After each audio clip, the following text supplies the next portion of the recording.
और ध्यान अगर करते हैं फिर तो कोई बात ही नहीं, तो घटनाएं घटती ही रहेंगी। 2002 में मोदी जी सीएम बने, 2007 में वो फिर सीएम बने।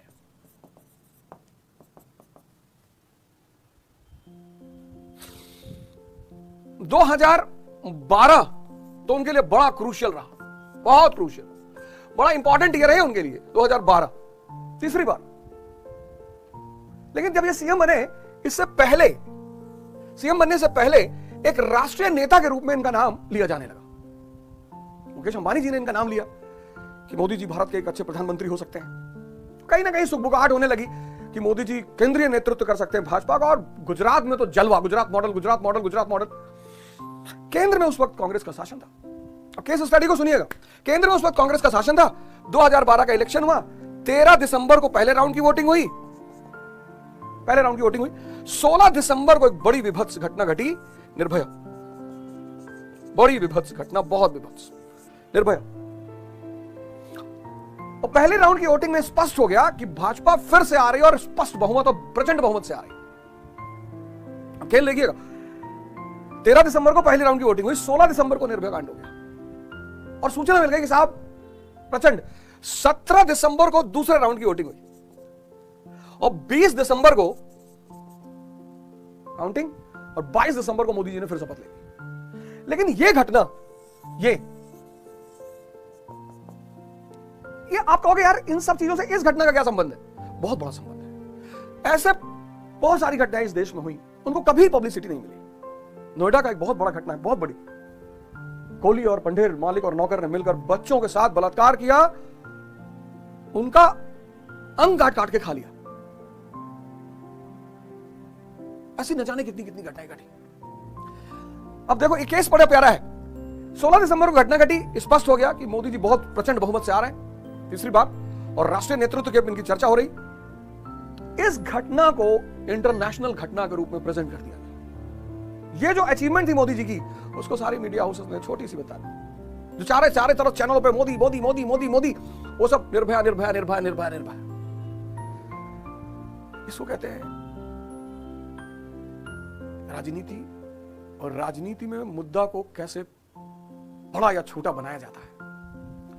अब 27 जुलाई, मेरे बड़े सारे मित्र जानते होंगे कि बिरला ऑडिटोरियम जयपुर में मेरा सेमिनार था शाम को 5 बजे। बहुत भयंकर बारिश हुई जयपुर में 27 जुलाई, और 27 जुलाई को ही दिल्ली का कांड हुआ।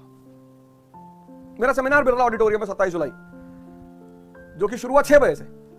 28 जुलाई गुरु महाराज का आदेश कि मास्टर जी, गुरु महाराज बोले लखनऊ आ जाओ, दुर्गा तिवारी के यहां एक छोटा मोटा आयोजन है, ईशान बिल्डर्स के नाम से कंपनी शुरू हो रही, तो सबको आना है।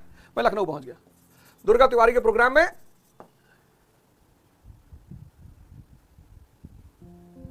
28 जुलाई यहां सब कुछ चल रहा है।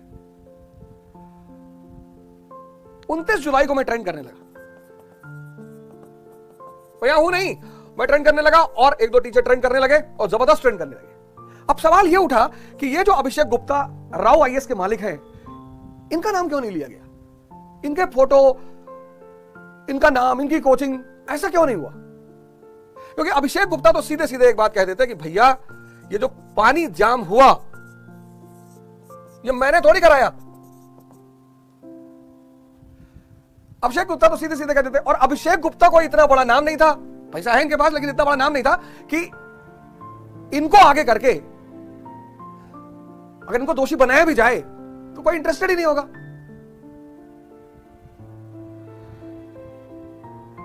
कोई शाहरुख खान का लड़का पकड़ा जाएगा तब तो सब मीडिया भागेगी, सब लोग भागेंगे।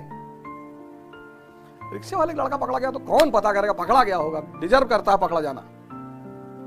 और ये सीधे दोष इनके ऊपर आता नहीं, कहते साहब हमने थोड़ी पानी जमा किया था, हमने वहां पानी नहीं जमा किया, कोई हमने रोड पे पानी जमा किया साहब गाड़ी बगल से निकली, उसका फ्लो बढ़ा और वो एग्जॉस्ट टूटा।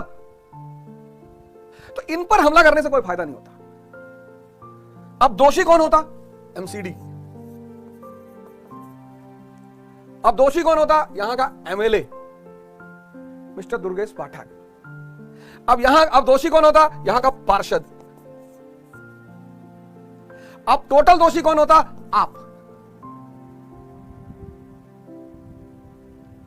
भाई अभिषेक गुप्ता पे हमला करने से फायदा नहीं, वो तो आ जाएंगे बाहर अपनी बात पे। फिर दोषी होता कौन? एमसीडी होता, क्योंकि ड्रेन पानी क्लियर कराना इनका काम है, उस पर नजर रखना इन लोग का काम है, और इन सब पे नजर रखा पार्टी का काम है। और 6 महीने बाद विधानसभा का चुनाव है, दिल्ली विधानसभा का चुनाव है।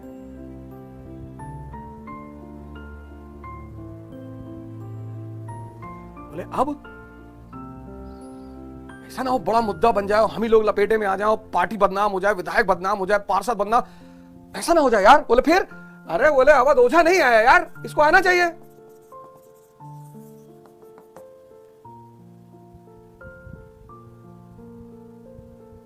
बोले अवध ओझा कहां है? इनसे कोई सवाल ही, इन पे कोई बात ही नहीं है। अवध ओझा ना, अवध ओझा की कोचिंग ना, अवध ओझा की जिम्मेदारी नाला साफ करवाना, ना अवध ओझा की जिम्मेदारी, अवध ओझा है ही नहीं सीन पे।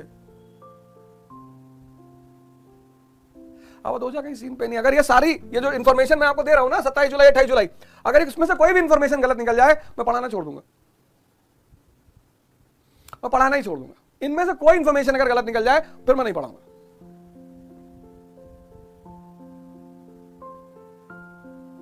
बोले अब मैं कोई दर्शन शास्त्र का टीचर तो हूं नहीं, और मैं गुरु भगवान के आदेश पर ये सब काम करो। भाई अवध ओझा मतलब बेईमान, अवध ओझा मतलब डाकू, ये सब अवध ओझा का मतलब है। अवध ओझा मतलब डाकू। बहन आज बोली ना कि गुंडा है, छोटा बोली वो डाकू। अवध ओझा मतलब बेईमान, डिसऑनेस्ट। अवध ओझा मतलब अनइथिकल, अनैतिक।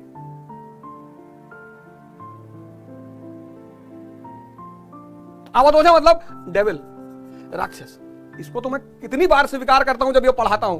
पहला शो में एक तरफ अंगुलीमाल, दूसरी तरफ अवध ओझा, ये सब अवध ओझा।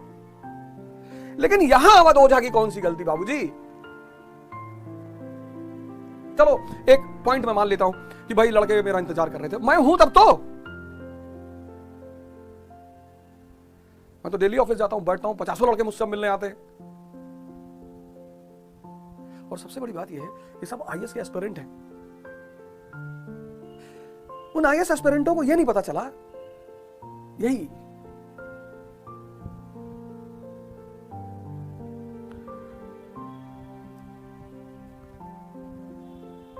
ये देखो, ये सब मतलब अवध ओझा। अरे गुरु महाराज का आशीर्वाद था, इससे बाहर निकले तो हमने कहा यार तुमको भी पढ़ाएं, तुमको भी बताएं, तुम भी इस सूत्र को फॉलो करो,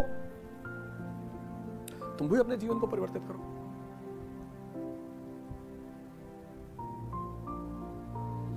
इससे बड़ा इल्जाम कोई माई का लाल लगा नहीं सकता। हाँ ये लगा रहा है। अब चारों तरफ अवध ओझा, अवध ओझा, अवध ओझा।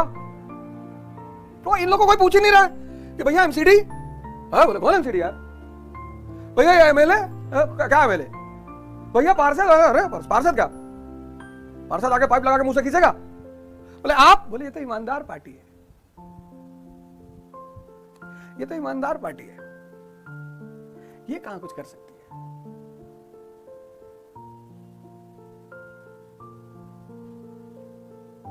खैर ये केस स्टडी मैंने कहा ये कोई नई बात नहीं, सभी करते हैं।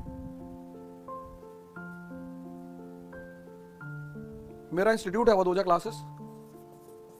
आप सबको मैं, बैच बनने का टाइम है, अभिभावक,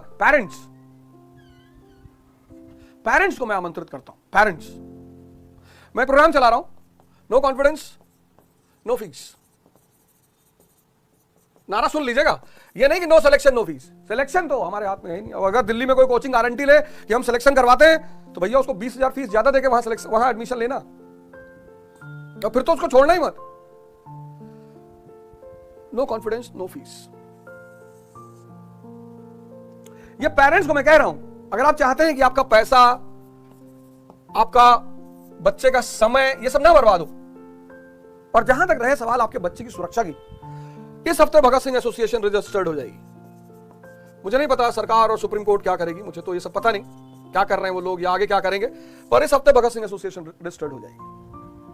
आपके बच्चे की medical emergency, educational emergency, educational assistance, counselling, online sessions, एक बार और भी मैं कह चुका हूं, उसको फिर से रिपोर्ट कर रहा हूं। अगर आपका बच्चा हमारे पढ़ता है तो इसका तो अपने आप मेंबर है वो, बाहर के लोग भी ज्वाइन कर सकते हैं, बस ये संस्था रजिस्टर्ड हो जाए।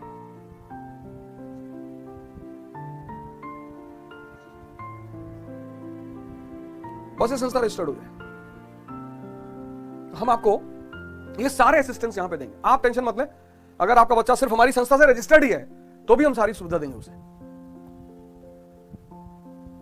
मैं भी चाहता तो 50 लोगों को बुलवा के वीडियो बनवा देता कि देखो इनके साथ क्या किया, उनके साथ क्या किया, पर वो सब गुरु महाराज की महिमा है। अगर आप कभी जीवन में फंसे, पहले आप पैनिक कभी मत होइएगा। आप ये देखिए कि आपके फंसने से फायदा किसको हो रहा है। किसी को तो हो ही रहा होगा। डायरेक्ट फायदा किसको हो रहा है? No confidence no fees. आप चाहते हैं कि आपका बच्चा यहां 5 साल 4 साल ना बिताए, ना परेशान हो, तो ये हमारा प्रोग्राम है नो कॉन्फिडेंस नो फीस। आप आइए, 5,000 रुपए जमा करिए, हम आपके बच्चे को 3 दिन की क्लास देंगे। अगर वो 3 दिन बाद बोलेगा कि नहीं साहब हमको कुछ नहीं समझ में आया, आप अपना 5,000 रुपए रिफंड लीजिए, जहां मर्जी हो वहां एडमिशन कराइए।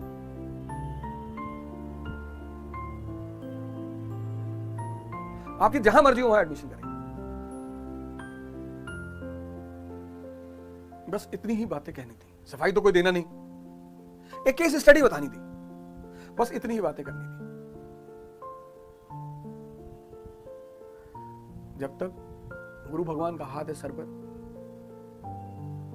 कुछ कर ना पाओगे, क्योंकि मैं जुड़ा हूं उस असीम से, इनफाइनाइट।